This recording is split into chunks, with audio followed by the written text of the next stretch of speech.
34 Ridge Formation. Introduction. The 34 Ridge pattern of the fingerprint lesson explained the different fingerprint pattern and their unique ridge formation.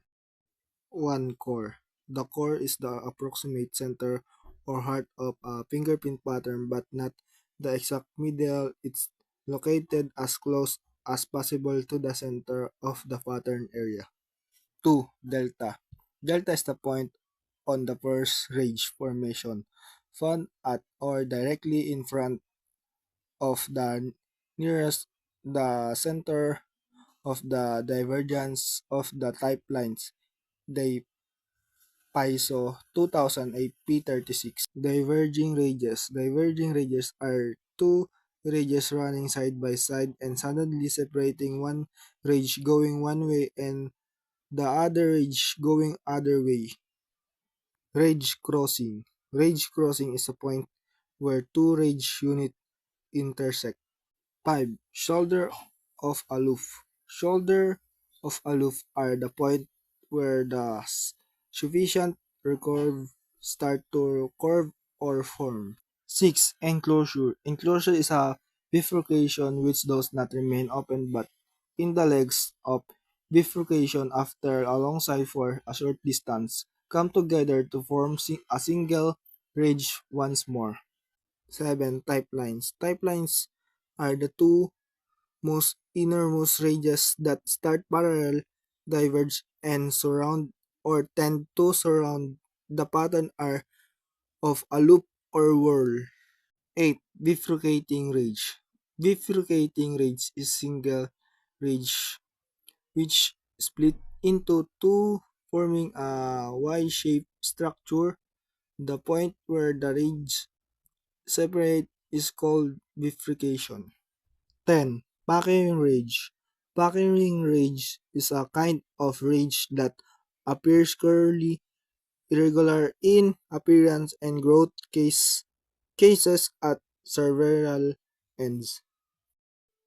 11. Incipient ridges.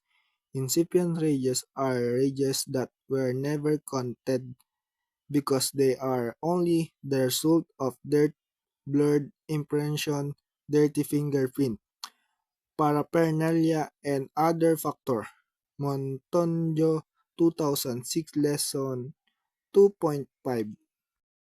Pattern area. The pattern area is the part of fingerprint inside the type lines that contain the core, delta, and radius. 13. Recovering radius. Recovering radius are the radius that curve back in the direction from which they started.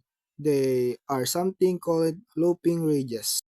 Converging radius. Converging radius is a point where two more radius meet coming from different locations in the pattern. 15. Series of the dot radius or row of dots are the group of dots as printed inside a pattern area. 16. Short ridge. Short ridge is a ridge that is insufficient or limited in length other than a fragment. 17. Sufficient recurve is the curve at the top or close end of a recurving ridge. 18. Hook or spur ridge is a bifurcation with a short ridge fabricating of a longer ridge. 19. Bridge or crossover ridge. Bridge or crossover ridge is a ridge that connect at least two ridges in the most cross and connect two ridges. 20. Island Lake or Eye. Island Lake or Eye is a formation of ridge that form a lake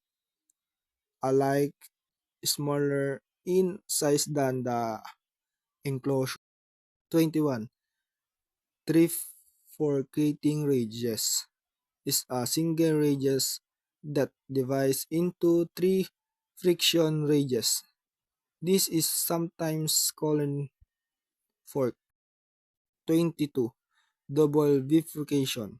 This is a variation of where one radius fork into two, and then each of those two branches also forking into two separate radius, creating a more complex YY-shaped pattern. 23. Opposed bifurcation are two bifurcation located at both ends of a single ridge. 24. Rod or bar is a single-ending ridge located inside the innermost sufficient recurve in a loop pattern. 25. Furrows are depression or canal between the ridges which may be compared with low area. 26. Fragment. Fragment is a ridge of extremely short in length, not more than 3 millimeters.